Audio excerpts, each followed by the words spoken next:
Hi friends, doctor Anvita है। आज एक टॉपिक लेते हैं।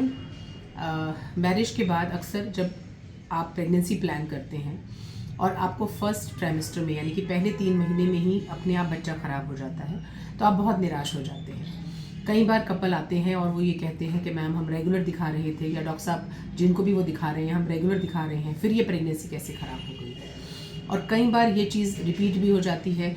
2-3 पहले की प्रेगनेंसीज कई बार बहुत जल्दी एबॉर्शंस में चली जाती हैं पहले 3 महीने के अंदर। आपने अल्ट्रासाउंड कराया, आपका बच्चा ठीक से आ रहा है, 6 हफ्ते तक आपकी प्रेगनेंसी ठीक है, 8 हफ्ते तक ठीक है, और अचानक उसमें धड़कन चली जाती है या ब्लीडिंग स्टार्ट हो जाती है।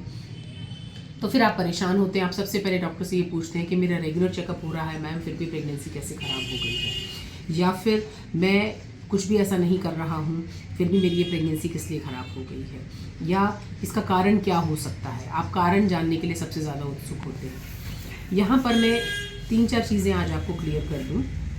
इसमें 3 या 4 कैटेगरीज में हम इसको डिवाइड करके चलते हैं।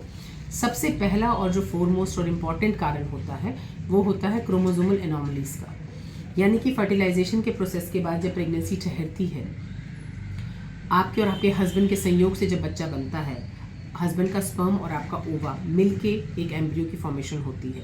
उस समय पे अब उस फॉर्मेशन या फर्टिलाइजेशन के दौरान अगर कुछ ऐसे चेंजेस हो गए हैं कि वो एम्ब्रियो तो बन गया है पर वो ठीक से नहीं बना है, उसमें जो क्रोमोसोमल डिवीजन होता है मान लीजिए वही ठीक नहीं हुआ है, गुणसूत्र का विभाजन अच्छे से नहीं हुआ है, तो उस केस में क्या है कि आपको प्रेगनेंसी तो पॉजिटिव शो हो गई है लेकिन वो आगे नहीं बढ़ती है।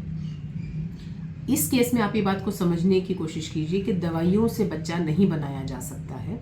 आपकी दवाइयाँ आपको सपोर्ट करने के लिए होती हैं।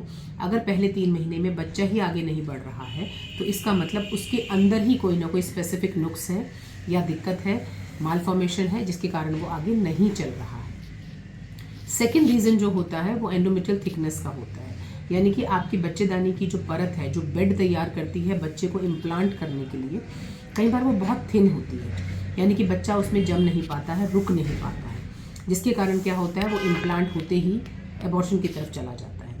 इस चीज़ को आप दूर कर सकते हैं, अपनी एंडोमेट्रियल थिकनेस को आप चेक करा सकते हैं, जो कि सिंपल एक अल्ट्रासाउंड के अंदर पता चल जाती है।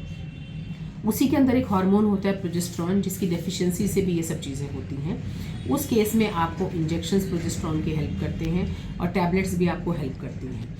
उस केस में दवाइयाँ आपको हेल्प करती हैं ताकि बच्चा रुका रहे और वो खराबी की तरफ नहीं जाए। एक और विशेष कारण होता है जिसमें कि माँ से बच्चे तक जो खून का सप्लाई होता है, अगर वो जम जाता है या क्लॉटिंग फैक्टर्स में चला जाता है तो बच्चे को धमनियों से पूरा खून पानी नहीं मिलता है, तो बच्चा आगे नहीं बढ़ पाता है। काफ़ी फैक्टर्स होते हैं, कुछ टेस्ट होते हैं उसमें जिसमें कि आप लोग कोगुलेंट फैक्टर्स को देखते हैं। वो टेस्ट आपके डॉक्टर आपको लिख के देंगे, जिससे कि आपको पता चल जाता है कि कहीं वो खून का जमाव तो नहीं है, तो उस केस में आपको ब्लड थिनर्स दिए जाते हैं या इंजेक्टेबल्स लगाए जाते हैं। बट विशेष तौर पर हमने देखा है कि जहाँ पर अनएक्सप्लेन्ड रीजंस हैं वहाँ पर आम तौर पे ये क्रोमोसोमल एनॉमलीज ही होती हैं, जो किसी भी डॉक्टर के हाथ में नहीं होती हैं कि उस केस में वो आपको हेल्प कर सके। वो आपको फॉलो कर सकता है, आपको देख सकता है लगातार कि बच्चा ग्रोथ में चल रहा है कि नहीं।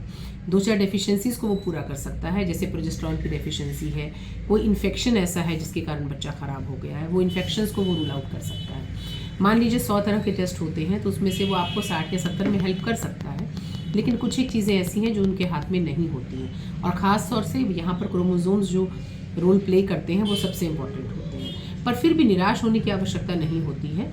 आमतौर पे ये चीज़ें टैकल हो जाती हैं। आपके फर्दर टेस्ट भी हो सकते हैं। आपका लो AMH लेवल भी आपको एम्ब्रियो फॉर्मेशन में गड़बड़ करता है। तो ये 4-5 तरह की चीज़ें जब अपने डॉक्टर साहब से डिस्कस करेंगे तो आपको समझ में आएगा कि इन सब कारणों के कारण ही फर्स्ट ट्राइमेस्टर के अंदर जो खराबियाँ होती हैं वो होती हैं। Thank you.